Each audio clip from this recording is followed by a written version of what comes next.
여러분 안녕하세요. Korean class에 어서 오세요. So hello everyone and welcome to Korean class.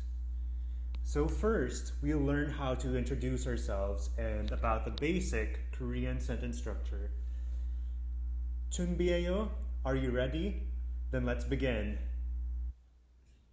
So first, let's look at this dialogue here. So we have two characters. The two characters in this book chapter are, so we have Rie Si, so Rie, and we also have Wei Si, Wei. So Rie and Wei. Rie and Wei are introducing each other for the first time. They're introducing themselves. So let's look at the dialogue here. 안녕하십니까? 네, 안녕하십니까? 레아입니다. Oh no, not Rhea, but 리에입니다. 저는 웨이입니다. So what did you notice here in this dialogue? So first we have 안녕하십니까? 안녕하십니까? This is the more formal way of saying 안녕하세요. So 안녕하세요 is the informal, polite way of saying hello or how are you. If you use 안녕하십니까, this is a much more formal way of saying it. So please remember that. 안녕하십니까. And how about 네? 네 means yes. So if you want to reply to a question and you want to say yes, or if you want to get someone's attention, you say 네. 네. Now let's take a look at this pattern. So what pattern do we have here?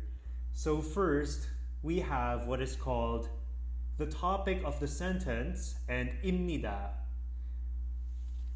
So 저 means I, 저는, so 저는 means I, but when you add nun makes it the topic of the sentence. So what is the sentence about?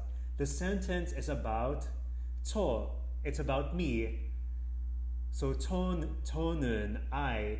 So think about it this way. Like for instance, in Tagalog, you have ang.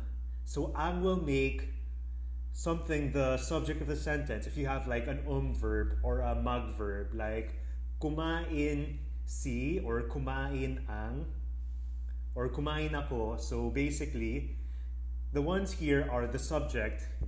Same here in Korean. So in Korean, if you have to, then when you add nun, this makes to the topic of the sentence. So 저는 웨이입니다. So Wei is the name of the person. So he's saying, I am Wei. But when we look at imnida is like is, are, am, to be in English. So for instance, normally we would say stuff like, I am Carlos. So the verb is after the subject. But in Korean, the verb is always last. So 저는 웨이입니다. So I, Wei, am. So literally, I, Wei, am, or I am Wei, if you would say that in English. So why don't we repeat this with, let's try an example. Why don't you try introducing yourself with your name? So for example, if your name is Jessica, you would say, 저는 제시카입니다. So what is your name? 이름이 뭐예요? So you can reply with 저는 blank입니다. So let me hear that from you. Alright, thank you very much for this lesson and I hope you enjoyed learning Korean.